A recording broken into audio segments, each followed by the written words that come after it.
हरिः ओम् तच्छञ्जोरा प्रणीमहे गातुं यज्ञाय गातुं यज्ञपतये दैवी स्वस्तिरस्तु नः स्वस्तिर्मानुषेभ्यः ऊर्ध्वं जिगातु भेषजं शन्नो अस्तु द्विपदे सं चतुष्पदे रामाय रामभद्राय रामचन्द्राय वेधसे रघुनाथाय नाथाय सीतायाः पतये नमः।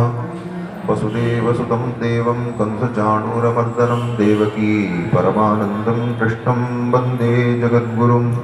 अस्मद्गुरुभ्यो नमः अस्मत्परमगुरुभ्यो नमः अस्मत्सर्वगुरुभ्यो नमः। श्रीमते श्रीभाष्यकाराय नमः। श्रीपराङ्कुशपरकालयतिवरवरप्रतिवादिभीकरगुरुभ्यो नमः। श्रीजानकीकान्तस्मरणं श्रीराधाकान्तस्मरणं सन्तपूर्वाचार्याः सहायाः सन्तपूर्वाचार्याः सहायाः। बोलिए श्री कृष्णचंद्र भगवान की, श्री भागवत भगवान की, श्री वृंदावन धाम की जय। जय श्री राधे श्याम। परमाध्यक्ष अनंत कोटि ब्रह्मांड नायक सर्वेश्वरेश्वर पुराण पुरुषोत्तम भक्तवांछा कल्पतरु ब्रजेंद्र नंदन भगवान श्री कृष्णचंद्र एवं भगवान की वांगमयी मूर्ति श्रीमद्भागवत महापुराण व्यासपीठ पर आसीन परम श्रद्धेय अनंत श्री विभूषित आचार्य श्री नेत्रपाल शास्त्री जी महाराज, मंच पर विराजमान समस्त आचार्य महापुरुषगण एवं समस्त भगवत कथा रस रसिक भगवत प्रेम पथ पथिक धर्मानुरागी सज्जनों,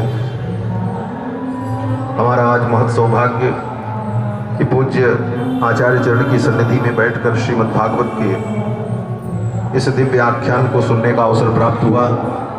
गत वर्ष परम श्रद्धेय श्री कृष्णचंद्र शास्त्री जी ठाकुर जी के यहाँ दास को श्री रामायण की कथा सुनाने का अवसर हुआ था।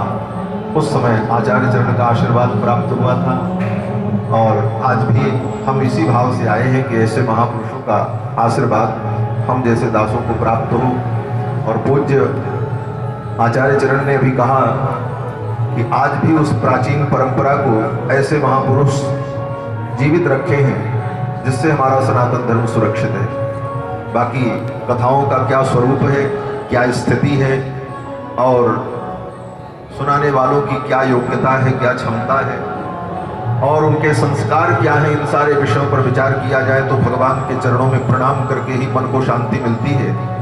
ऐसी स्थिति में ऐसे आदर्श महापुरुषों को ही अपना आदर्श मानकर, पथ प्रदर्शक मानकर उनके आचरण का अनुकरण करते हुए हमें धर्म के मार्ग पर चलना चाहिए। और जिस प्रकार से पूज्य महाराज श्री ने कहा कि एक एक श्लोक देख देख करके, पढ़ पढ़ करके भागवत कथा कहनी, यही प्राचीन परंपरा है।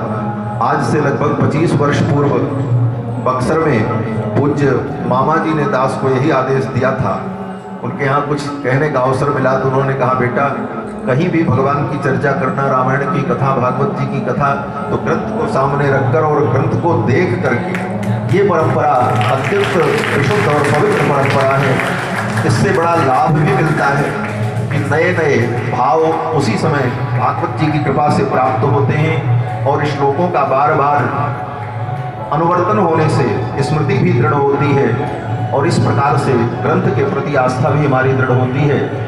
तो ऐसी प्राचीन परंपरा के निर्वाहक आचार्य चरण व्यासपीठ पर विराजमान हैं। बस उन्हीं के चरणों में वाणी समर्पित करते हुए मैं अपनी वाणी को ही विराम देता हूँ। बोलो श्री सीता रामचंद्र भगवान की, श्री राधा कृष्ण भगवान की जय। जय श्री राधे। परमादरणीय श्री